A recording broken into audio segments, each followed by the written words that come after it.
Hey everybody, welcome back to Living Between Paychecks Kitchen. I'm Oz. Jack and Letty are still down at Lake Jackson because quarantine stuff, it's technically over, but we want to make sure because, you know, if we get another spike, I don't want anybody getting sick over there. So I've been hanging out. But I've been craving something sweet. So somebody mentioned some kind of fruit salad, so I'm going to try it, man. Never actually made it at home. I've had others homemade stuff. I want to try that. Before we get into it, be sure to like, share, subscribe, ring the little bell for notifications, man. We very much appreciate all of that. And let's just jump right into it. So this looks like a lot of stuff, and it's really not, but it's a lot of fruit, and there's some optional stuff. I got berries, strawberries, blueberries, some mandarin oranges, right? That's kind of my thing. Kiwi and pineapple. Gotta have pineapple. There's a couple of limes. I'm only going to use 2 of these, right? Or you can just use lime juice. And then some red grapes. Said make sure you can see those ones. And I got some honey. Now, I got the orange blossom honey just because I'm a sucker for it, but that's what we got around here. So let's, first off, everything needs to get washed. Wash everything. Even if it comes in a container by itself. Maybe not the oranges because you got to pull those skins off. But once everything's washed, right, get them all separated.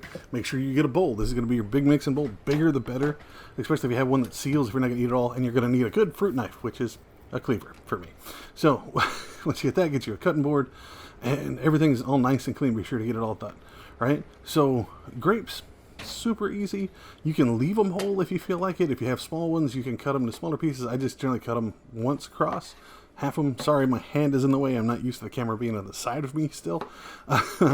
So I'll get one here. Let me see. Oh, there you go. Off to the side, you can kind of see that they're cut in half.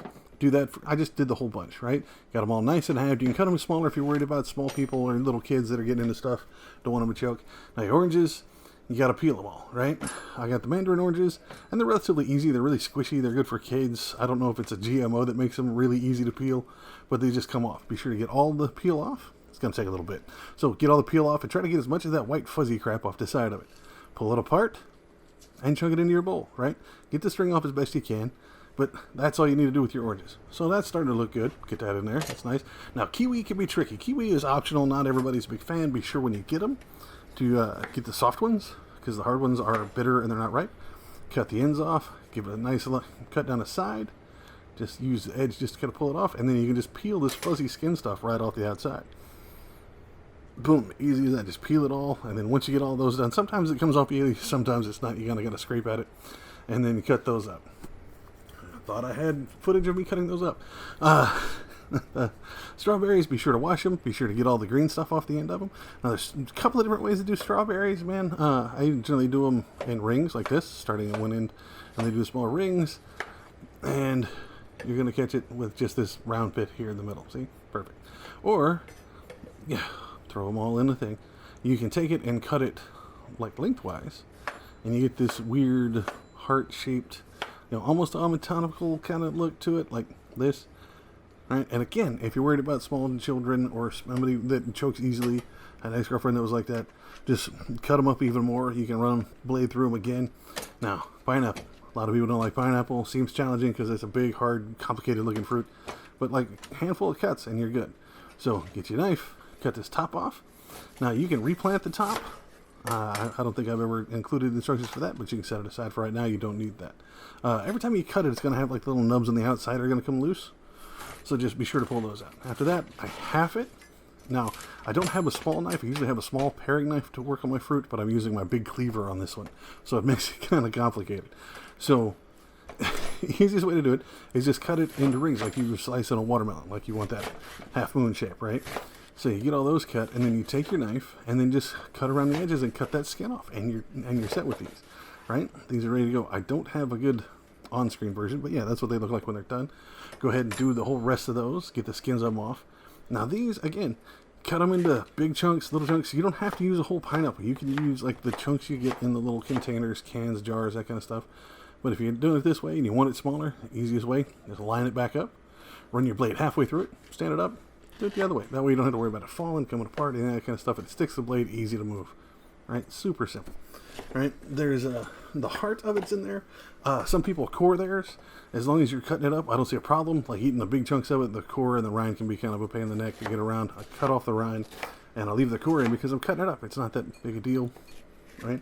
It's a little hard. But I love pineapple. You got to put pineapple in damn near everything. Then just cutting up some small pieces here just to cut them as small as possible. Show you how I can cut them up. but there's so much pineapple in this stuff. But you can use half a pineapple or like one of those cans of it. I put a lot of it.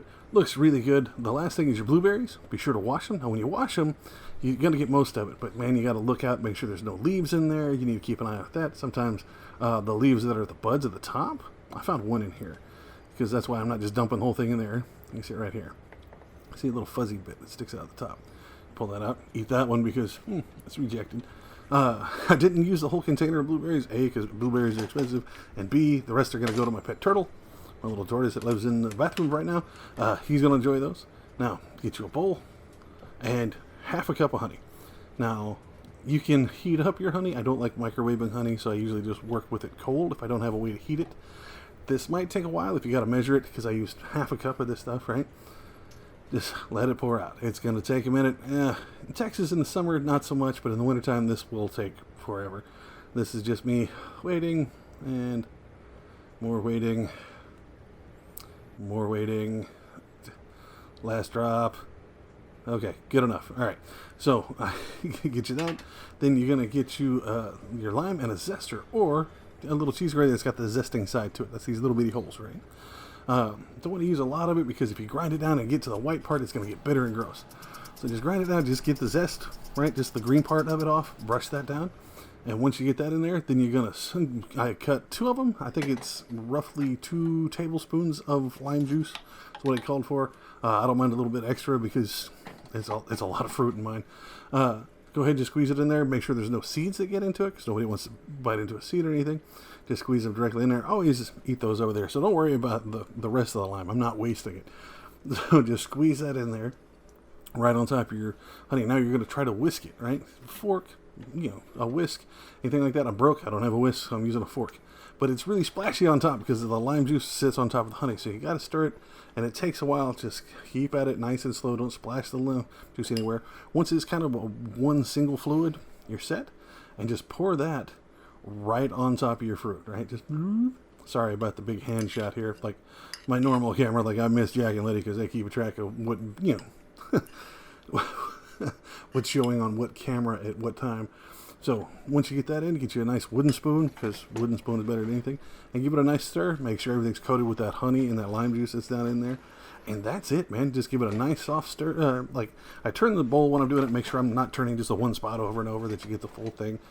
But that's it. That's all it takes. There's no cook, no prep. You can do this early. You can make it up to a day early. There's some people that add banana to it. Banana goes bad real fast as soon as you get it in the air, so I'm not a big fan of adding it if you're going to do it later. I'm not a big fan of banana anyway, but that's it. And it's coated. It's perfect. And this feeds so many people. This is so good. I ate like 2 bowls of this as soon as I'm done, and there's still so much of this. It can be expensive depending on the time of year. And there you have it, man. That is super simple. Well, more complicated than most of the recipes I got, but one of my favorite ones for fruit salad, man. I absolutely love this one. If you do it differently, if you've got a different recipe, head us up, let us know, put it down in the comments, man. We very much appreciate that. And that'll be it for this one. Well, we'll catch you next time. We on YouTube all the time, but we upload on Tuesdays and Fridays as much as possible, right? And then you can find us at Live in Between on Instagram. You can also find us at Live in Between Paychecks at Facebook, Pinterest, and Patreon. If you want to help us out there, we very much appreciate it. Shout out to our patron, and we'll catch you next time, man. Be cool.